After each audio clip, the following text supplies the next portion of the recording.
পাহাড় পর্বত পেরিয়ে দক্ষিণ ভারতের উদ্দেশ্যে আমরা যাত্রা শুরু করলাম। উদ্দেশ্য তামিলনাড়ু আর কর্ণাটকের দুটো বিখ্যাত জায়গা দেখা। বিশাখাপত্তনম, বিজয়ওয়াড়া, সুন্দর সুন্দর জায়গা ট্রেনের মধ্যে থেকে দেখতে দেখতে আমরা এগিয়ে চললাম তামিলনাড়ুর কোয়েম্বাটোরের উদ্দেশ্যে। প্রায় 33 ঘন্টা ট্রেন জার্নি, আর অবশেষে আমরা পৌঁছে গেলাম একেবারে আমাদের গন্তব্যে। পাঁশকুড়া থেকে বিবেক এক্সপ্রেসে আমাদের যাত্রা শুরু হয়েছিল এবং আমরা যাচ্ছিলাম কোয়েম্বাটোর। ওখান থেকে যাব উটি।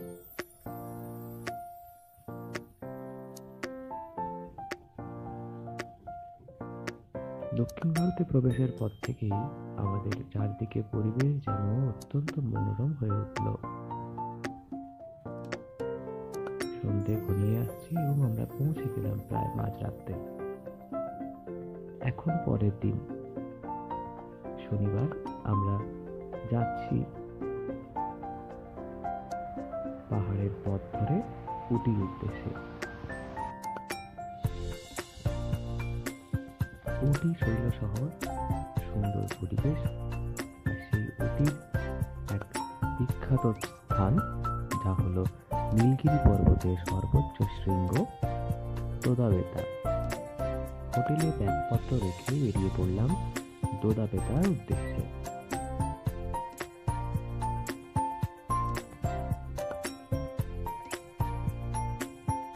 এখানে বিশেষত্ব নীলগিরি ট্রি।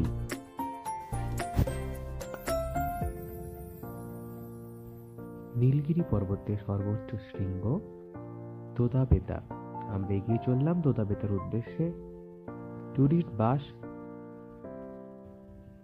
সঙ্গে অনেক মজা, আশা এবং দুদিকে গাছের সারি দেখতে দেখতে আমরা এগিয়ে চললাম দোদাবেতার দিকে। এসে পৌঁছলাম দোদাবেতা। দূরে দেখা যাচ্ছে উটি শহরটা।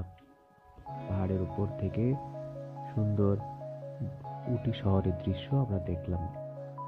রয়েছে একটি ভিউ পয়েন্ট, আর একটু পরেই আমরা পৌঁছে গেলাম একটি চা বাগানের উদ্দেশ্যে।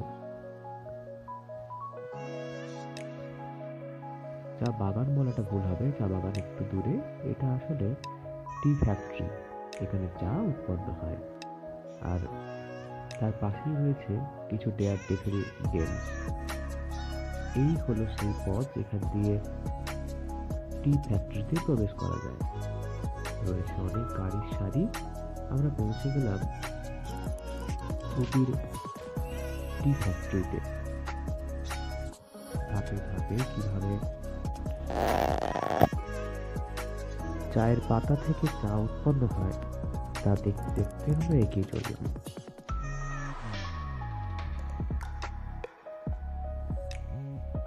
এখন আমরা আছি উটির লেকে।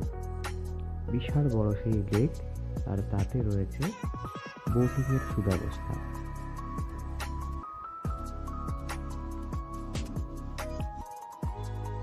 বিকেলের পড়ন্ত আলোয় চারিদিকে সুন্দর দৃশ্য আমাদের চোখে মনোরম আনন্দের আবেশ তৈরি করলো।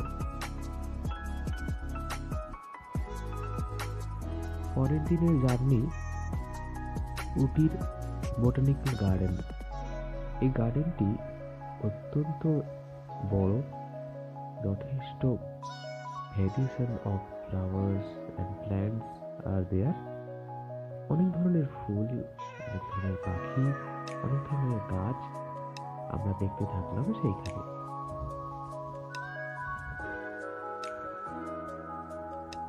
এটি একটি ছোট্ট এরিয়া যেখানে সূর্যের আলোকে ঘিরে ফুলের চাষ। দেখতেই পাচ্ছেন কত বিশাল বিশাল গাছ এবং তার তলা দিয়ে রাস্তা। এখন আমরা আছি উটির বোটানিক্যাল গার্ডেনে।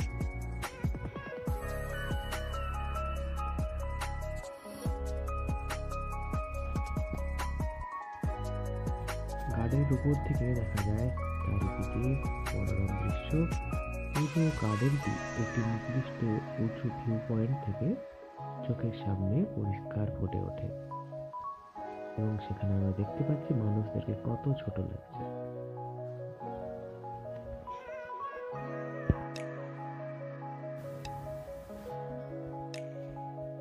এখন আমরা আছি উটির সেই সুন্দর ফুলের বাগানের এরিয়া, যেখানে সূর্যের আলোতে ফুলগুলো ফুটে ওঠে, কিন্তু রয়েছে কাঁচের আচ্ছাদন।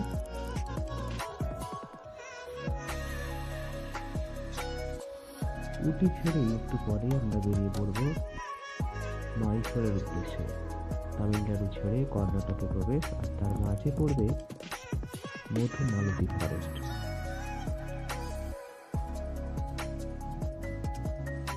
যেমনটি বলা, আমরা এখন মধুমালতী ফরেস্টের মধ্যে দিয়ে যাচ্ছি, আর কিছুটা পর যাওয়ার পরেই পড়বে বান্দিপুর ফরেস্ট। দুটোই টাইগার রিজার্ভ ফরেস্ট, যদিও দুঃখের কথা টাইগার আমরা দেখতে পাইনি, পেয়েছি কিছু হরিণ এবং অন্যান্য ছোটখাটো কিছু প্রাণী আর পোষা কুনকি হাতি। কর্ণাটকে প্রবেশের পর আমরা চলে এলাম এই আকাঙ্ক্ষিত মাইসোর প্যালেসের সামনে।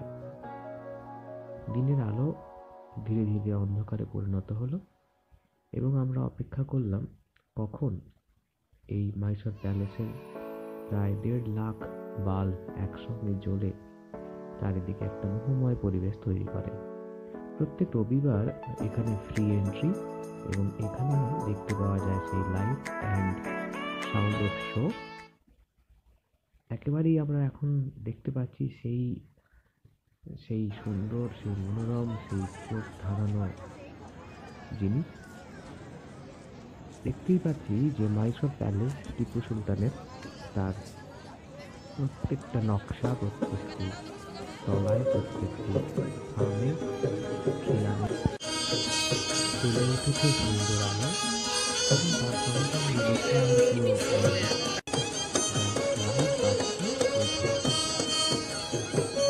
প্রায় কাঁটা দেওয়ার মতো বলবো। সত্যি আপনি যেন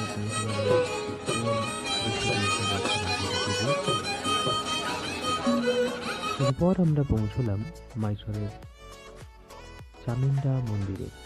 পাহাড়ের অনেক উপরে একেবারে চূড়ায় রয়েছে এই চামুন্ডা মন্দির। লাইন দিয়ে সবাই পুজো দিতে ব্যস্ত।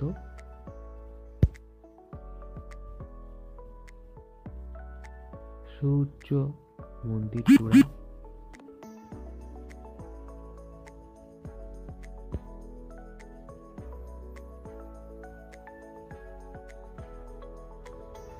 পাহাড়ের উপরে শান্ত পরিবেশে বিশাল মন্দির।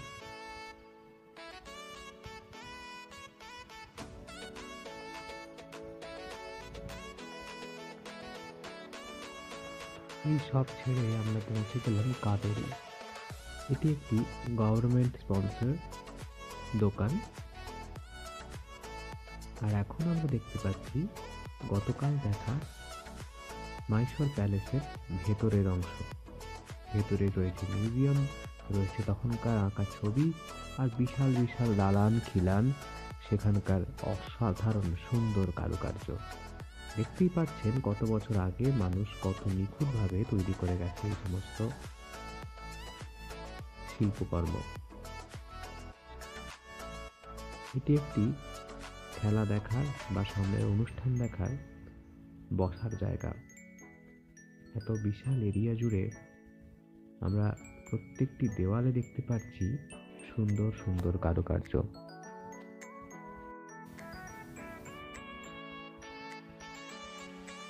রাজার সভাঘর, টিপু সুলতানের সময় তৈরি করা অসাধারণ নিপুণ শিল্পকর্ম। দেখতে দেখতে আমরা সত্যিই মোহিত হয়ে গেলাম। প্রত্যেকটি দেওয়াল যেন ইতিহাসের সাক্ষী এবং সুন্দরভাবে সেগুলোকে রক্ষণাবেক্ষণ করা হয়েছে, যেটা সত্যি চোখে পড়ার মতো। এবং এই সবের পরে আমরা চলে এলাম আরেকটি ঐতিহাসিক জায়গায়, যেখানে শ্রীরঙ্গপত্তনমের নামের সন্ধি হয়েছিল টিপু সুলতানের সাথে। এই সেই স্থান যেখানে টিপু সুলতান তার গ্রীষ্মকালীন আবাস হিসেবে থাকতেন। এখানে কাঠের তৈরি এবং প্রত্যেকটি দেওয়ালে এখানেও রয়েছে তখনকার সময়ের আঁকা ছবি, রয়েছে কামান। এটি আসলে তার গ্রীষ্ম নিবাস। এখন দেখলেই বোঝা যায় যে বাড়িটি গ্রীষ্মকালে কতটা শীতল থাকে, কারণ তার দেওয়াল সম্পূর্ণরূপে কাঠ এবং বিভিন্ন উদ্ভিদজাত বস্তু দিয়ে তৈরি।